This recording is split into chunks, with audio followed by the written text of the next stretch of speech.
Salut, c'est Goran. Bienvenue aujourd'hui dans la création de notre guide Dark Souls Remaster. Donc on va faire un guide de jeu complet sur Dark Souls. Après avoir fait il n'y a pas très longtemps Dark Souls 2, je me lance sur le premier du nom. Donc comme dans le numéro 2, je vais faire un guide pour essayer de vous aider un maximum pour arriver au bout du jeu. Le but n'est pas du tout de faire un platine. Je vous signalerai au fur et à mesure, évidemment, du guide, comment y arriver, ce qu'il faut faire et ce genre de choses, en vous donnant plein de petits détails. Mais voilà, je ne vais pas, moi, personnellement, refaire un platine. Je l'ai déjà fait, très honnêtement. Il est excessivement long et compliqué. Il y a beaucoup de choses qu'il faut terminer, des serments et ce genre de choses, une quantité invraisemblable de sortilèges à collectionner.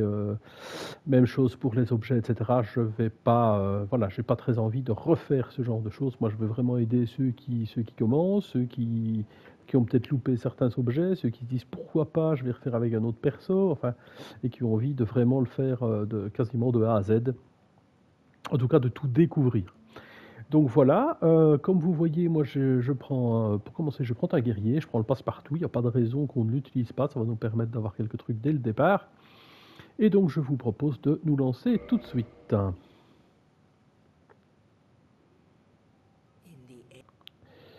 Donc comme lors de mon autre guide, nous passons les vidéos. Il n'y a pas vraiment...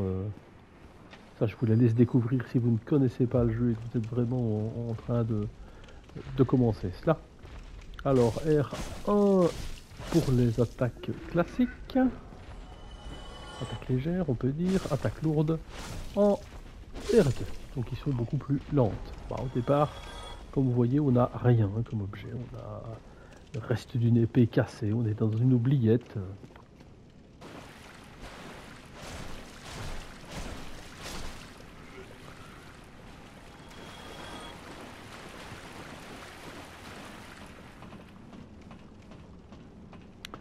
On est équipé avec une armure miteuse, mais qui est déjà pas mal d'entrée.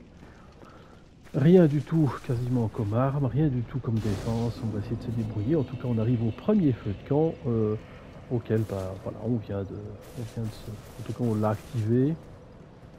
Et on va vers la seule porte possible. Alors ici, bah, je vais vous demander de faire comme moi, de courir, parce qu'il y a un monstre énorme, un démon là qui va arriver. Et voilà, bah, il vaut mieux pas rester dans les parages. Donc on se permet de courir. Et on va directement au feu de camp suivant, puisqu'il y a déjà un feu de camp à quelques mètres de l'autre. Ici, il y a un couloir avec, comme vous voyez, un petit objet. Ça, ce sont des objets qui scintillent. Et un ennemi qui va nous tirer des flèches. Alors on va courir vers l'objet et s'y réfugier. Ah, on va se rendre compte qu'on a enfin un bouclier, c'est déjà pas mal. Donc bouclier, on garde le bouclier levé avec R1. Hop, là on évite la flèche. Et je prends, ben là vous recevez en fait l'arme de votre personnage.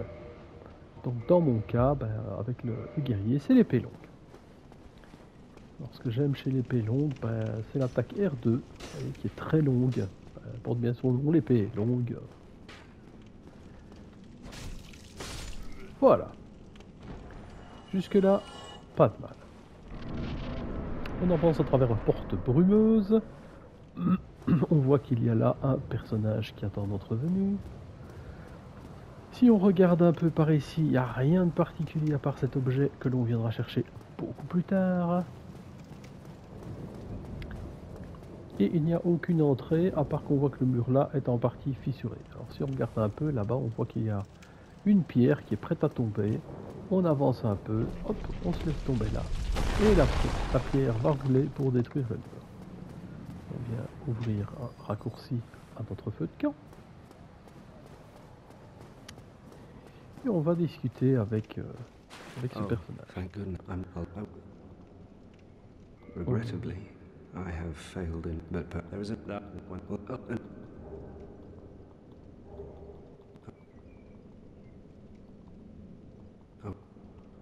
Voilà, donc on épure toujours tous les dialogues des personnages qu'on rencontre. Et il nous donne notre fiole d'estus. La fiole d'estus, ce sont vraiment les fioles de guérison. C'est les fioles de guérison, on en a 5 au départ, contrairement aux autres Dark Souls où on en a 1, 2 au départ et puis on en trouve des supplémentaires. Ici, ça va pas comme ça, on en a 5.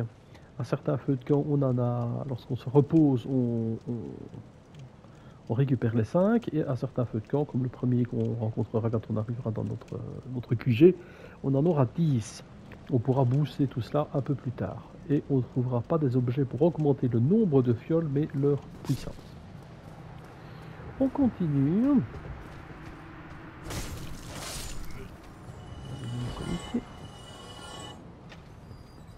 utilise la clé et c'est à cet endroit-ci que vous allez normalement trouver un objet pour les lanceurs de sorts. Ici caché. Alors là, l'épée longue peut faire des miracles. 2 fois, eh ben on va aller. Oh, j'ai mis mon bouclier. Bon, l'épée longue a l'air de pas trop mal marcher à ce niveau-là. Donc on va dans la petite pièce ici et on a un nouvel adversaire qui cette fois-ci a un bouclier. Alors si on passe derrière et qu'on laisse son doigt appuyé sur le R1, on peut faire une attaque extrêmement puissante. C'est une attaque critique si on veut, qui nous permet quand même quasiment de l'éliminer en un seul coup. Avec le triangle, vous pouvez prendre vos objets à 2 mains, ce qui va changer en fait le système d'attaque. Ici, on va se retrouver dans la grande pièce où le fameux démon est tombé, et donc on va d'abord s'attaquer au démon. Donc avec les 2 mains, quand je vais sauter sur le démon en tombant, si quand vous arrivez à son contact, vous pressez sur R1 ou R2, vous allez faire une attaque tombée, et donc il va perdre énormément de dommages. Quand ce sera fait, le but va être de rester le plus possible derrière le démon. Donc c'est parti.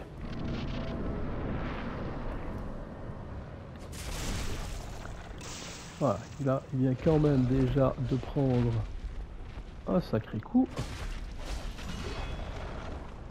Alors, bouclier en l'air quand il fait ça. Voilà. Alors quand il saute comme ça, eh bien, il suffit de tourner autour, de reculer un peu et puis de tourner, voilà.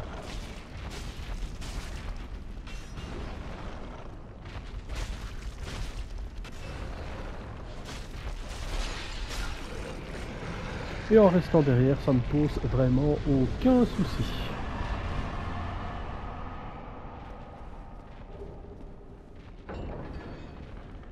Donc, comme vous avez vu, vraiment, ça ne pose aucun problème si on y fait un peu attention. Le but est vraiment de rester derrière lui. Et alors normalement, ça se passe quand même très très bien. Alors en suivant, si vous allez vers la gauche, n'oubliez pas de venir chercher une petite âme ici, qui est perdue, mais qu'on va récupérer. Et à savoir que, je vous le montre juste. You, give me warm, give me soft. Alors à cet endroit, si vous laissez des objets, si vous les abandonnez, si vous les laissez tomber là, et puis que vous sortez du jeu et que vous y rentrez, je vais pas dire cette créature, mais voilà, ce nid, en fait, là normalement il y a 2 créatures, hein, ils vont transformer l'objet que vous donnez en quelque chose d'autre. Alors il y a des listings complets sur le net pour comprendre, il y a aussi, c'est une part de chance, donc il y a un pourcentage de chance qu'on vous donne quelque chose ou autre. Arrivé jusqu'ici, vous allez être téléporté dans la nouvelle zone, où je passe les vidéos.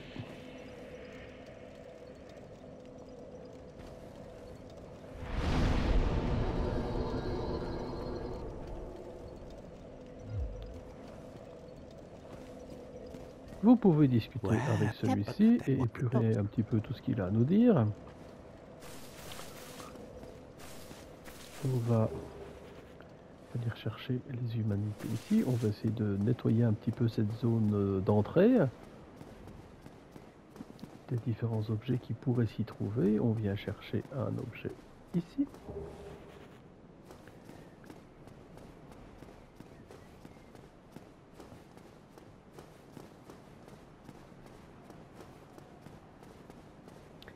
Là, on peut discuter avec Petrus.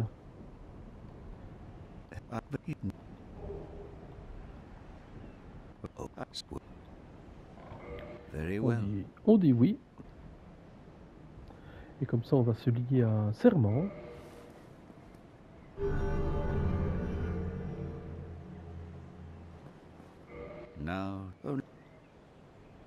Alors, les serments, les serments se jouent surtout pour le platine, c'est-à-dire que si vous faites, il y a plusieurs serments, que si vous accomplissez ce qu'ils demandent, ben vous allez gagner des rangs, et quand les rangs sont assez importants, vous recevez des objets, ce genre de choses-là, et il y a des trophées pour ce genre de serments. Alors ici, ça permet surtout aussi d'apprendre l'emote, puisqu'il y a un trophée pour tous les emotes du jeu. Et vous remarquez effectivement qu'on peut à Petrus acheter des sortilèges, des miracles, puisque ce sont ici des sortilèges de prêtres, donc on appelle les miracles. Pour ceux qui jouent prêtres, c'est là que ça se passe pour l'instant. Alors, si on monte l'escalier ici, hop, on peut venir chercher un petit objet dans ce coin-ci. Et normalement là, nous avons des ascenseurs, mais qui ne sont pas encore actifs. Ce qui ne nous empêche pas de sauter à l'endroit où il devrait être et venir chercher cette fois-ci des petits objets dans les coffres. Les eaux de retour, alors ça c'est très utile, je vais les placer dans mon inventaire au départ parce que je vais en avoir besoin dans pas très longtemps. Pour ceux, donc vous voyez un talisman pour les lanceurs de sorts, une masse d'armes pour ceux qui veulent. Alors la masse d'armes, je peux vous assurer que elle est pas mal du tout. C'est une belle arme de début. Talisman de Lloyd, ce sera pour stopper et éliminer les mimiques. Alors moi, ce que je vais essayer de faire, voilà, tant pis, je cours. Ça va être de récolter un maximum les objets qui sont par ici. Ça ne va pas être simple, hein.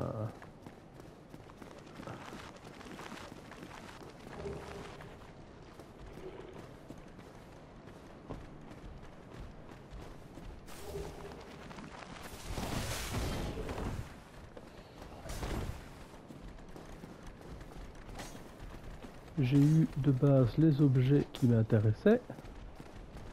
Donc maintenant, le but va être de courir jusqu'au feu de camp en passant par ici, en faisant demi-tour, pour essayer de récupérer. Alors là, vous êtes suivi par des squelettes, hein, mais c'est pas trop grave.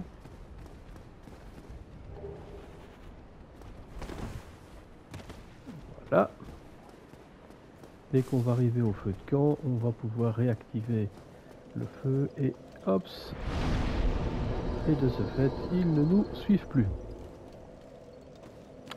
On remonte par cet élément-ci, donc on a été chercher quand même les objets qu'on regardera juste après. Il y a encore un petit objet qu'on peut aller chercher par ici. Je crois que c'est encore une âme. Voilà.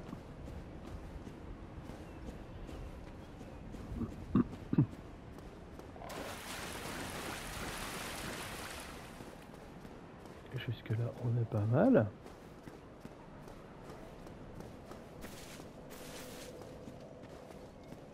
Maintenant, pour terminer l'introduction et essayer de récupérer des éléments intéressants, à savoir qu'ici on a un personnage avec qui on va venir parler dans quelques instants, quand on aura terminé notre petit tour.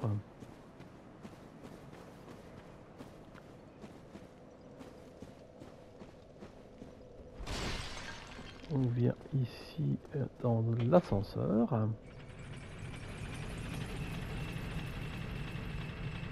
Bon, au départ on a une tête de mort-vivant, on n'est pas humain pour l'instant, donc on va le redevenir, hein, on va le redevenir par après, mais pour l'instant on ne l'est pas.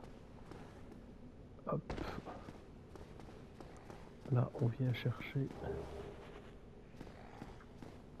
une âme.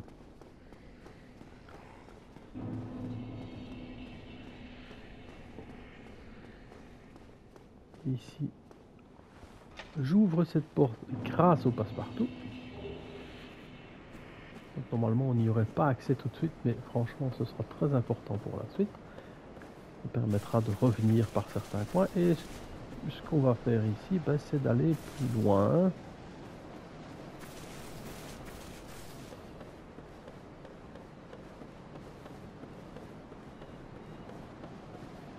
Puisqu'on va pouvoir venir chercher aussi un objet. Alors attention, moi je viens chercher une âme ici.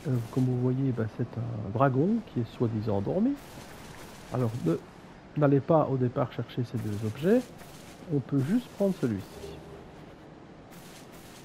Donc je le prends. Alors, si vous voulez tenter, si vous êtes prêtre, vous jouez force foi par exemple, l'objet, celui de gauche, c'est l'épée d'Artoria. Donc qui est quand même vraiment intéressante. Maintenant, ça réveille le dragon. Si vous n'allez pas assez vite, que vous n'êtes pas assez rapide, ben, malheureusement, vous allez laisser votre peau. Alors vous aurez peut-être récupéré l'épée quand même, donc ça peut se tenter, c'est à vous de voir. Le dragon en fait va juste s'éveiller, mais il restera à sa place. Donc il va vous donner peut-être un coup de griffe s'il réussit à vous toucher. Et dans ce cas-là, peut-être vous éliminer. Mais s'il n'y arrive pas, après il ne va pas vous poursuivre. Donc c'est peut-être à tenter. C'est vous qui voyez. De toute manière, ce dragon, on viendra le réveiller un peu plus tard. Et on va l'éliminer d'une manière beaucoup plus simple. Alors, par ici. Il faut savoir que là, il y a un forgeron. Alors celui-là est très rarement utilisé, mais voilà, il faut savoir qu'il y en a un tout de suite. Donc on pourrait déjà réparer nos armes, etc. Dernière petite chose que je vais faire qui est extrêmement risquée en commençant le jeu. Je vais préparer mon os de retour. Le but va être d'aller chercher un objet très rapidement et puis de se téléporter au feu de camp. N'attaquez rien du tout, c'est beaucoup trop balèze pour vous. Faites comme moi, du moins essayez. Enfin, sauf si je meurs. Si je meurs, ne le faites pas. Si je meurs. Alors, hop. C'est par ici que ça se passe. Là, c'est tout droit. Voilà, hop. Et avec un peu de chance, normalement. Oups. Voilà, et ben voilà. Je vais donc certainement mourir. Ce qui n'est dans soi pas très grave, puisque l'os de retour n'a pas été assez rapide, mais je pense que j'ai eu l'objet, donc normalement c'est pas très très grave. D'autant que je m'étais pas redevenu humain, donc si on était redevenu humain c'est plus embêtant. Je vais quand même vérifier, mais je pense qu'on l'a. Voilà, on a là. Donc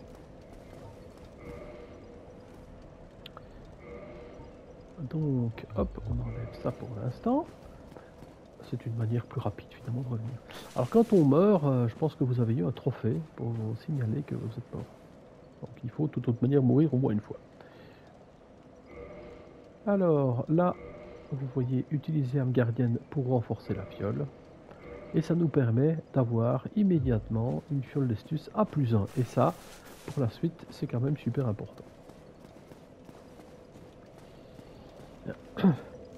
Alors ben là, évidemment, le problème, c'est qu'on a quand même perdu... on a perdu 2000 âmes, ce qui ne me plaît pas. Ben, je vais quand même essayer d'aller les rechercher, alors ces âmes, tiens... Hop. Après tout, j'ai pas envie de les relaisser. Hein. On va peut-être y arriver, ce serait quand même pas mal.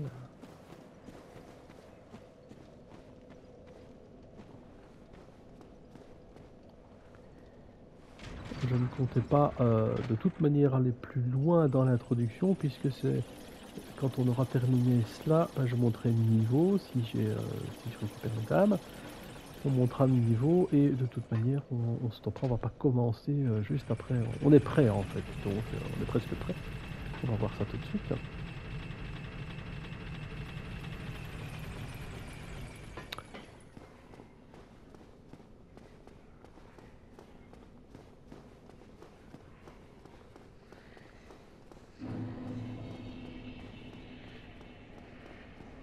Alors, bah, on va essayer d'y retourner, hein, donc...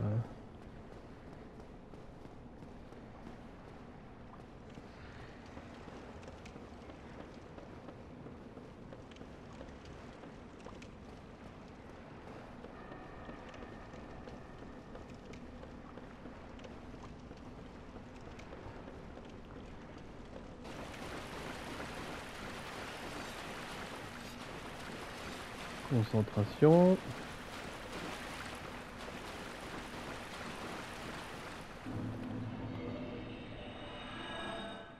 Et voilà. Donc c'est ce qui aurait dû se passer la première fois et d'être vraiment plus tranquille. Hop, maintenant on peut retirer le lait et on a nos 2340 points d'expérience. Je vous conseille d'entrer, d'utiliser évidemment tout ce qu'on a.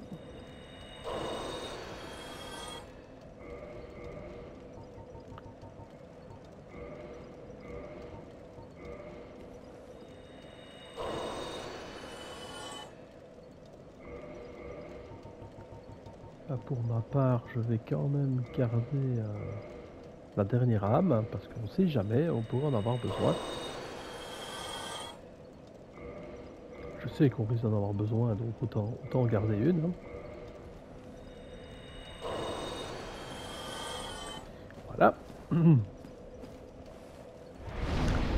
On peut augmenter, donc moi je vais baser ici surtout sur bouclier, Dext, un petit peu de résistance, un petit peu de volonté pour au moins pouvoir peut-être utiliser un sortilège en pyromancie, mais dans tous les cas de figure ça va être surtout vitalité, endurance, Dext.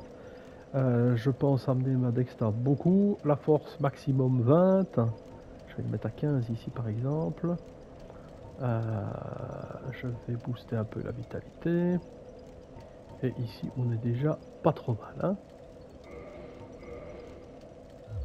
Voilà, ça fait du bien. Alors, pour l'humanité, ben voilà, je vais vous montrer aussi, tant qu'on y est. Donc, quand vous utilisez une humanité, il y a un petit 1 qui vient de s'inscrire dans le chiffre en haut à gauche. Si vous repassez par le feu, et que vous demandez de redevenir humain, et bien votre personnage retrouve une forme décente. Donc voilà, là je pense qu'on vient de terminer, je vais arrêter la vidéo d'introduction ici. C'était vraiment le prologue. Maintenant on va monter cet endroit là et on va commencer à visiter sérieusement toute la première zone de Dark Souls. Donc je vous souhaite une excellente journée et on se retrouve très bientôt pour la suite.